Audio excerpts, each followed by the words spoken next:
एक और देश जलता रहा और तमाम जो दुनिया है वो दुनिया दूसरी ओर सीमा हैदर और ज्योति मौर्य पे टिकी रही। आज के वीडियो कोई ब्लॉग वीडियो नहीं होने वाला, नहीं कोई सुंदर दृश्य आपको दिखने वाले हैं, क्योंकि आज मैं जिस घटना को बताने वाला हूं उस घटना से मैं खुद बहुत ज्यादा हत पर हूं। ये घटना मानवीयता को शर्मसार करने वाली घटना है। ये घटना है आत्मीयता को शर्मसार करने वाली। ये घटना है जहां पूरा मानव जाति शर्मसार हो जाती है। जी हाँ, मैं बात कर रहा हूं मणिपुर की उस घटना का, जिस घटना में जो है 2 से 3 औरतों को निर्वस्त्र करके सारा घुमा दिया जाता है।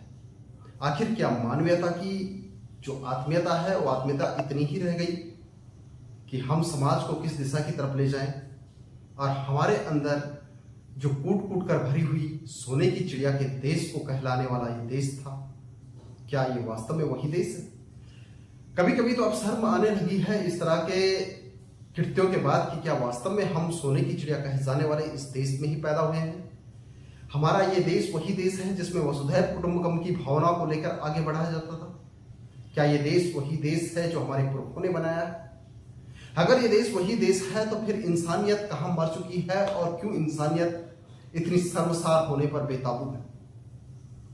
2 समुदायों के बीच में रंजिश होती है, 2 समुदायों के बीच में, 2 पक्षों के बीच में एक दूसरे को लेकर तनातनी होती है, और 3 महीने गुजर जाता है। 3 महीने गुजरने के बाद एक वीडियो सामने आता है, और जब वो वीडियो सामने आता है उसके बाद ही क्लियर हो पाता है कि आखिर देश के एक हिस्से में हो क्या रहा है।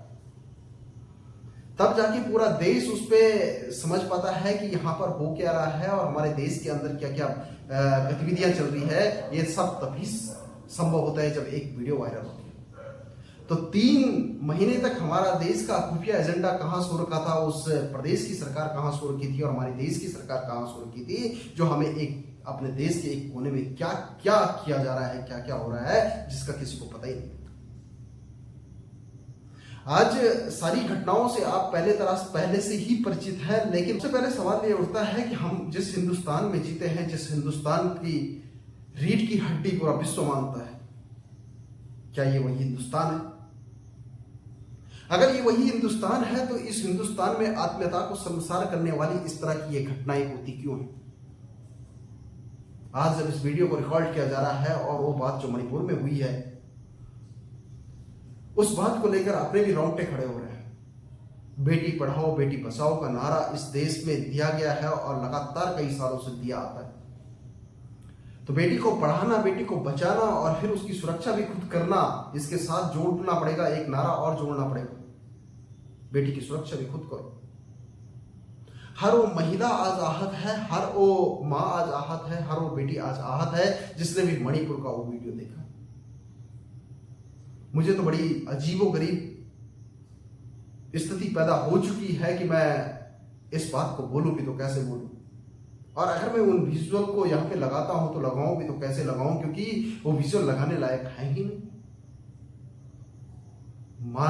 पूरी मानव जाति को शर्मसार करने वाला वो वीडियो जब लोगों के सामने आया तो हर किसी के रोंगटे खड़े हो गए।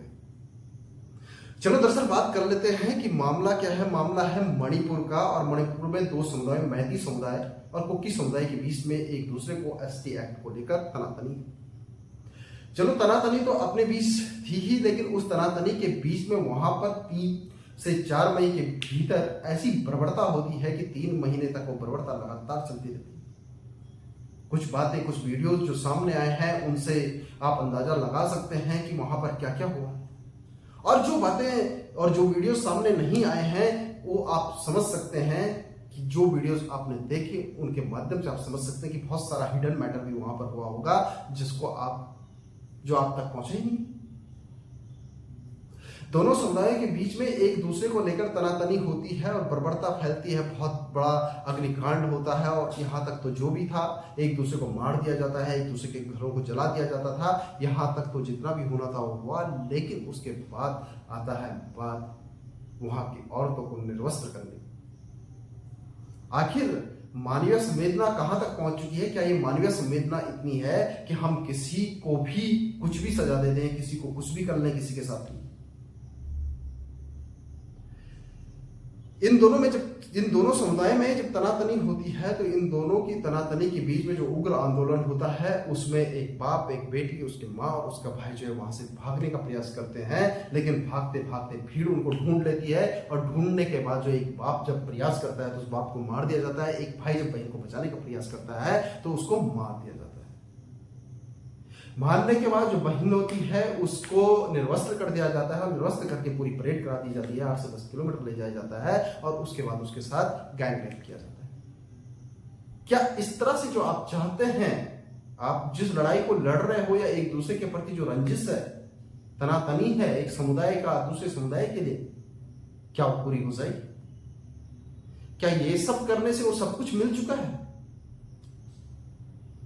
ये सबसे बड़ा सवाल है। और सबसे बड़ा सवाल आता है कि इतने दिनों तक सरकार, वहां पर जो सरकार थी, जो गवर्नमेंट थी, वो क्या करती रही? 2-3 सवाल हैं जिनका जहन होना बहुत जरूरी है, जहन में आना बहुत जरूरी है। पहला सवाल यही है कि जब कोई इस तरह की कृत्य होती है तो इस तरह के कृत्यों के लिए उनको जो ऊपर से हाथ है वो हाथ किसका है? क्योंकि कोई भी आम जनता, 800 से 1000 लोग आम जनता के बीच में ही आएंगे, कोई भी आम जनता इतना उग्र एकदम नहीं हो सकती है। कहीं ना कहीं किसी न किसी का प्रोटेक्शन तो उनके पास है।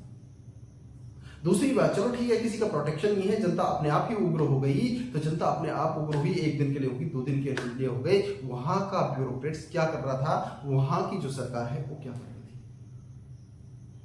अगर इस तरह के अमानवीय कृत्य ही होते रहे तो हम उस देश में है जिस देश को सोने की चिड़िया कहा जाता था, हम उस देश में जिसमें वसुधैव कुटुंबकम की भावना को रखा गया है, तो क्या हम उस देश के नागरिक कहलाने के लायक हैं? आज तो शर्म आती है फिर हम इस प्रकार के देश में। मैं अपने वीडियोज के माध्यम से इस घटना का पूरी तरह से निंदा करता हूं और ये निंदनीय विषय ही नहीं बल्कि पूरी मानव जाति को शर्मसार करने वाला विषय है। इस विषय पे कितना बोला जाए वो कम ही कम है। अब बोले भी तो कैसे बोले, क्योंकि आज शर्म से खुद का ही सर नीचे हो। ये वीडियोज, ये न्यूज जब सारे विदेशों में जारी होंगे तो वो लोग क्या सोच रहे होंगे भारत के बारे में कि भारत आज भी उस सदी में जीता है जब एक प्रधान समाज दूसरे प्रधान समाज को जो है नोच देता था, अपने से नीचे वालों को नोच देता था। क्या आज उसी सदी में जी रहा है? मुझे तो याद आ रही है वो पुरानी फिल्म, बहुत पहले की फिल्में, जब इस तरह से गुंडागिर्दी होती थी और वो जो है अमानवीय व्यवहार जो है गांव के लोगों के साथ करते थे। आखिर पढ़ाई लिखाई का महत्व ही क्या रहा? कुछ भी तो नहीं। 800 से 1000 लोगों के बीच में क्या किसी के पास बिल्कुल भी दिमाग नहीं था कि वो, किसी ने तो थोड़ा सा सोचा होगा, किसी के घर में तो माँ बहनें रही होंगी। चलो ठीक है, हो सकता है कि आपके घर में बहन ना हो, लेकिन आपके घर में माँ तो रही होगी जिसने आपको जन्म लिया है, उसकी कोख से आपने जन्म लिया है, तो कहीं ना कहीं वो भी तो किसी की माँ रही होगी और किसी की होने वाली माँ। उसके बावजूद आप ये घटनाएं करते हैं तो कहीं ना कहीं जो है ये आप पशु से पैदा हो रहे हैं। जानवर तो आप थे ही, और जानवर आप तभी थे जब आपने जानवर से ही जन्म लिया है। मैंने 2-3 सवाल बिल्कुल स्पष्ट है। पहला सवाल, कितने हथियार वहां पर आए, कैसे? और दूसरा सवाल यह है कि वहां की गवर्नमेंट कर क्या रही थी? और तीसरा सवाल यह है कि सेंट्रल गवर्नमेंट बिल्कुल 3 महीने बीतने के बाद इस पर एक्शन क्यों लेती है, कुछ बोलती क्यों, उससे पहले क्यों नहीं बोलती? इन सवालों के जवाब जानने बहुत जरूरी है, और जब ये सवालों के जवाब मिल जाएंगे तो पता लग जाएगा कि मणिपुर की घटना इतनी भयंकर क्यों हुई और इतनी दर्दनाक और इतनी अमानवीय क्यों हुई। आज सुबह से ही मन नहीं किया कि कुछ बना दिया जाए या कुछ आपको बढ़िया बढ़िया विजुअल दिखा दिया जाए कहीं से, या कोई ब्लॉग वीडियो शूट किया जाए, क्योंकि आज सुबह से ही मैं इन सबको देख के बहुत परेशान हो गया था। तो सोचा आप लोगों से थोड़ा सा शेयर करते थे। इस वीडियो को जितना ज़्यादा आप हो सके शेयर कीजिएगा, क्योंकि हमारा फर्ज बनता है जब हम वीडियोस बना रहे हैं, आगे पहुंचा रहे हैं, तो अपनी गतिविधियों के साथ हमारा फर्ज बनता है कि कहीं ना कहीं मानवता के नाते हम इस प्रकार के कृत्यों की निंदा करें, क्योंकि इसके अलावा एक आम आदमी कुछ कर नहीं सकता। तो आज के लिए इतना ही, मिलते हैं एक नई वीडियो में, तब तक के लिए आप